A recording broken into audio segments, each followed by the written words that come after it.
Well, when Jordan Peterson first started talking about compelled speech and compelled use of pronouns, I remember people thinking, like, why do you care about this? This is like such a small issue with a marginalized group of people. Like, let them have their identity and use the pronouns they want. And, you know, this is like, what was it, 2015, 2016? And I remember his warning, and I remember many other people like, this is going to spill over.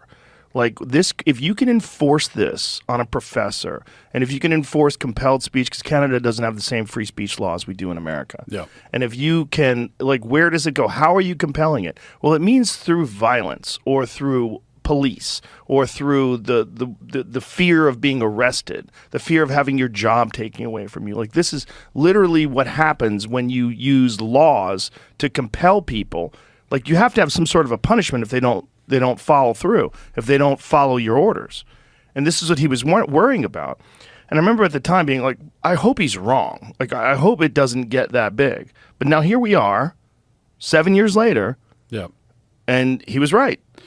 Because there's also a difference between telling people they can't say something, which is what free speech suppression usually is, and that's bad enough, but then telling people that they have to say something. Yes. Compelling them to actually say something, putting words in their mouth and telling them that you have to say this.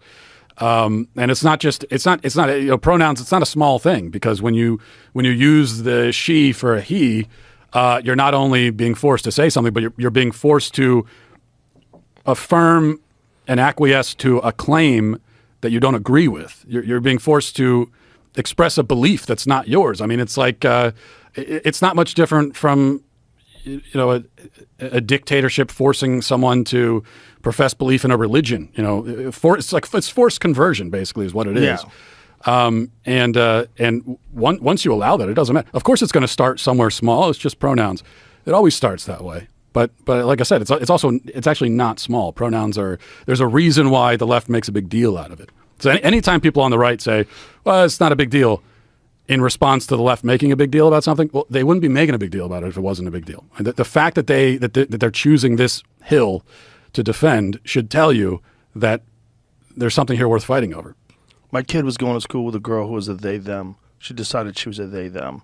And she demanded that they talk in they-them way. Like, you had to use, when you were referring to her as a plural. This girl wore makeup, dressed like a girl, just decided that she was a they-them, and would get angry if you misgendered her and not calling her a plural. Yeah. And what does that mean? So we have enough of a problem getting someone who identifies as a woman to tell us what a woman is, but right. What's a they? Yeah. What do you like? Describe to me the feelings of being a they. Describe, you know, can you describe that? What is that experience like? And anytime you ask someone to do that, it immediately descends into incoherence. And also, by the way, the actual gender neutral pronoun for an individual is it. It's not they. So it's interesting that, well, nobody wants to be an it because it's dehumanizing. Offensive. Right. Yeah. They want to be a they. But yeah, if you're calling yourself non-binary, you have dehumanized yourself, because human beings exist in a sex binary, male and female. If you're rejecting that, you are rejecting your human identity. And so you've already dehumanized yourself. You are actually it. If it's true that you are not a male or female, then you are an it. We don't know what else to call you. And then maybe more importantly, one of the things that you're doing when you're doing that is you're giving people, especially if you do it to young people, you're giving them an opportunity to be special and to get special treatment without any special act. They haven't done anything that warrants that unique behavior. Yeah, I think that's a really important point. I think that's actually so much of this that and people don't notice it, but a lot of this is just standard narcissism. Yes. Especially you listen to these, you know, why is this so common among celebrities now? All the celebrities have trans kids and they're coming out as non-binary and whatever else. And then you listen to them like Demi Lovato or whoever, and you listen to them explain why they're they them. It's always, well, I don't identify with these labels. I'm beyond that. I'm above that. It's like these labels were good enough for billions of humans before you, but it's not good enough for you. You can't find yourself there.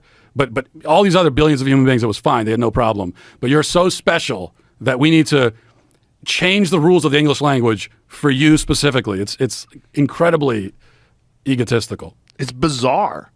It's like if you feel that you're different than everyone else, you're still a female. You're just a different human being who happens to be a female. If you're so unique, go prove it with your actions. Prove it with your work. Prove it out there in the world. But to demand this very special attention, and that's what we give people. Like, if you give people that thing today, they'll tell. There's groups of people that will tell you, you're amazing, you're incredible, you're beautiful, you're brave. It gives them positive affirmation for making these decisions. It's also part of what you're describing is personality, right? I mean, so if you're saying, "Oh, I'm a female, but I don't identify with girly things, and I don't like the color pink, and whatever," okay, that's your personality, and it's fine. There are many ways to be a woman. There are many ways to be a man. There's like almost infinite ways of doing it because each man and woman has their own personality, their own perspective of the world, and that's fine. So I think that what I'm expressing is more the kind of traditional idea is much more expansive because it allows you as a man to just be who you are. You're still a man, but be who you are. The idea now is that if you're a man, but you have interests or ideas that fall outside of the standard norm, now you lose your manhood. You're actually a woman. So they're actually reinforcing the gender binary while trying to destroy it at the same time, which is interesting.